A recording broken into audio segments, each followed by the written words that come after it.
In Chapter 8, titled Accounting Policy, Warren Buffett addresses key accounting policies and their implications for investors. Throughout the chapter, he dives into the technical details behind certain accounting decisions that influence a company's reported financial health, focusing on their impact on both corporate governance and investment analysis. This chapter emphasizes how accounting policies can either promote transparency and trust or obscure the true financial position of a company, impacting shareholders' ability to make informed decisions. The chapter is organized into 4 main topics: mergers, segment data and consolidation, deferred taxes, and retiree benefits. Each section provides Buffett's perspective on how these accounting policies should ideally be structured to align with shareholder interests and accurately reflect the economic realities of a business. Mergers. In the section on mergers, Buffett critiques certain accounting practices related to how companies report mergers and acquisitions. He explains that mergers often present opportunities for companies to manipulate their financial statements in ways that may mislead investors. One of Buffett's main concerns is the concept of goodwill that is recorded on the balance sheet after a merger. Goodwill represents the premium paid over the tangible assets and identifiable intangible assets of the acquired company.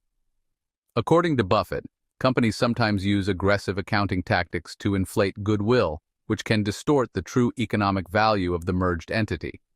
He argues that such practices make it difficult for investors to assess the real returns on the capital invested in the acquisition. Buffett prefers a conservative approach, advocating that companies should record goodwill only when it is truly justified by future earnings potential. He also stresses the importance of amortizing goodwill over time to avoid overstating a company's net income. In his view, honest and conservative accounting in mergers is essential for shareholder trust and long-term value creation. Segment data and consolidation. The second section focuses on segment data and consolidation practices. Buffett discusses the significance of segment reporting, which involves breaking down a company's financial results by individual business segments. He believes that detailed segment data is crucial for investors, as it provides insight into the profitability and risks associated with different parts of a company's operations. Buffett criticizes companies that report consolidated results without providing segment data, as this practice can obscure underperforming segments and prevent investors from seeing the true picture. He advocates for clear and consistent reporting across all segments of a business to help shareholders understand where value is being created or eroded. In terms of consolidation, Buffett warns against pro forma consolidation, where companies exclude certain expenses to present a more favorable financial outlook. He believes that pro forma adjustments can be misleading, giving investors an overly optimistic view of a company's financial health. Instead, Buffett calls for companies to present a straightforward consolidation of all their operations, providing an honest view of their overall performance.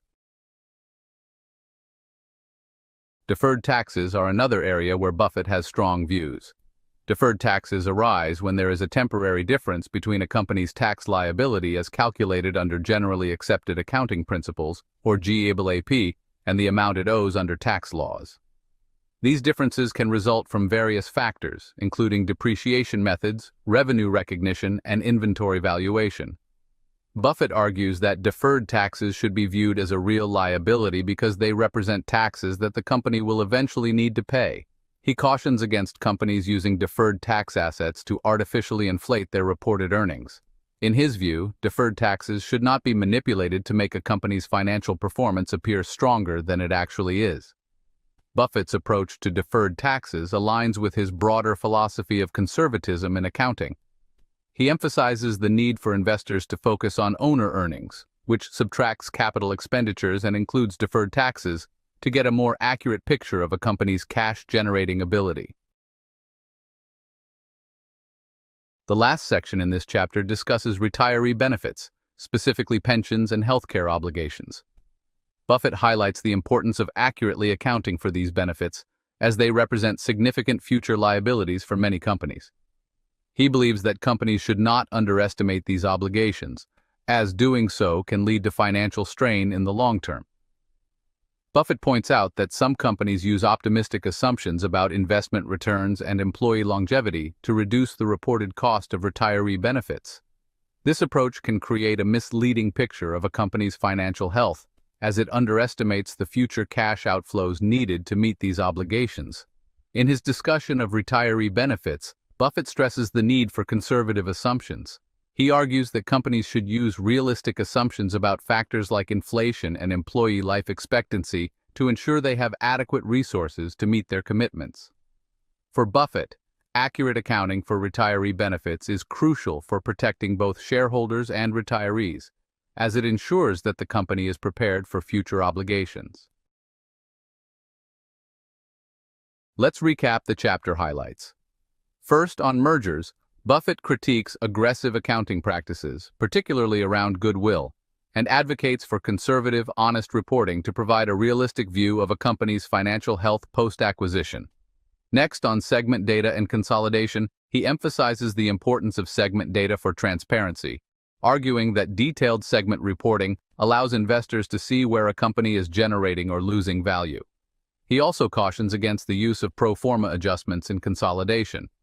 Regarding deferred taxes, Buffett views them as a real liability that should be accounted for conservatively. He warns against using deferred tax assets to inflate earnings and encourages a focus on owner earnings to understand a company's cash flow.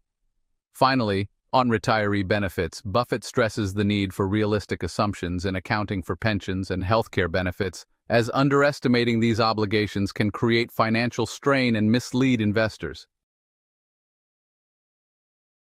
In Chapter 8 of the Essays of Warren Buffett.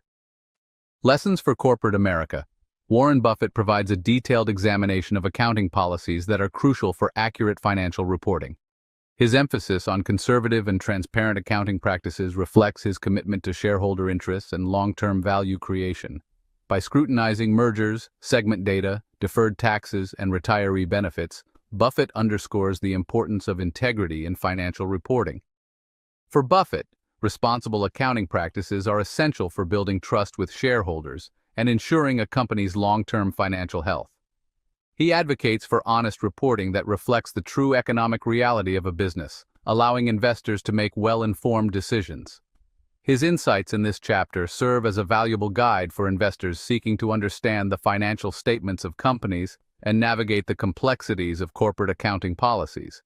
In summary, Chapter 8 reinforces Buffett's belief in the importance of transparency, conservatism, and accuracy in accounting. By adhering to these principles, companies can foster trust with shareholders and build a solid foundation for long-term success. For investors, understanding these accounting policies is essential for evaluating a company's true financial position and making informed investment decisions. Thank you for watching. Share this with friends and family, and please subscribe.